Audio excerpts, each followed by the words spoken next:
Service in Raleigh has issued a flash flood warning for north central Edgecombe County, northeastern Franklin County, southern Halifax County, northeastern Nash County until 11:45 p.m. At 8:40 p.m., Doppler radar indicated thunderstorms producing heavy rain across the warned area. Between 1 and 2 inches of rain have fallen. Additional rainfall amounts of 1 to 2 inches are possible in the warned area. Flash flooding is ongoing or expected to begin shortly. Hazard, life-threatening flash flooding. Thunderstorms producing flash flooding. Source, radar.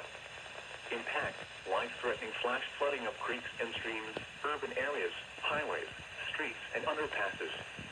Some locations that will experience flash flooding include Scotland Neck, Enfield, Rivers, Castalia, Centerville, Glenview, Maddox Mountain State Park, Tillery, and Beaverton. Turn around. Don't drown when encountering flooded roads.